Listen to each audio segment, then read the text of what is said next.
Hey, it's Mark Lindy with your video thought for the day. It's going to be a little crowded, a little busy where I am, so you'll have to excuse me if I seem to be shouting or if you lose my hearing my voice. But I want to tell you a story. There was a famous Greek playwright named Euripides. Euripides wrote a number of award-winning plays in Athens, and a set of three, trilogy, was called the Orestian Trilogy. And it dealt with a fellow named Orestes, who had found out about his mother killing his father, and so Orestes kills his mother, matricide, I guess it's called, and he had been assured by the gods that Apollo, I think specifically, that it was okay to kill his mom because it seemed just. But some of the other gods that didn't see things quite the way Apollo's did got very upset with him and basically caused Orestes to go crazy as payback, if you will.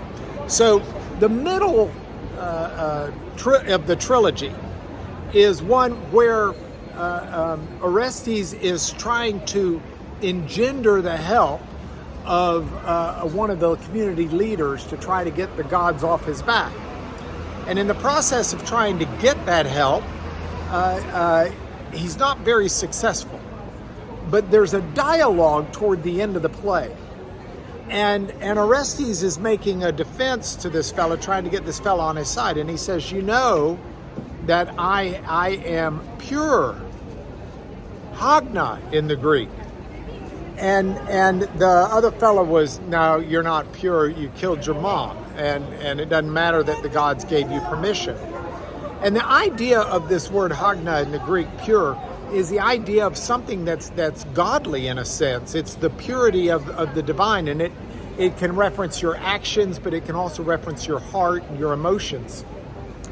And that's the word that Paul uses when he tells the Philippians that whatever is true, honorable, right, pure, lovely, of good repute, that word that's translated pure is that same Greek word.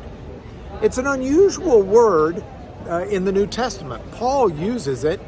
James uses it, I think, once. Peter uses it once, but it's not really used. It's not used at all in the Gospels.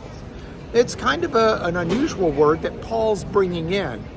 But it's another way of Paul telling the Philippians that their actions, as well as their thoughts, need to have and seek the purity of the divine, of God.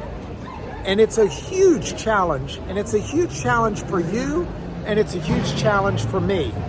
How do we live where our thoughts and our actions have the purity of God? Now, I'm standing in the middle of a commercial area right now. You can look around. I'll do the big quick spin. And you can see this is a commercial area. And there are a lot of people around here. And I just can't help but wonder, not only about all of them, but about me and about you, how many of us are really striving right now in our lives to have pure thoughts? And by pure, I mean thoughts that reflect God, thoughts that are godly, thoughts that are God-worthy. Those pure thoughts will translate into pure actions, hopefully. And it's all rolled in with what Paul says will give us the God of peace. So if you're challenged today to find God's peace in your life, let me ask you to consider how can you grow in purifying your thoughts and your deeds, making them more godly.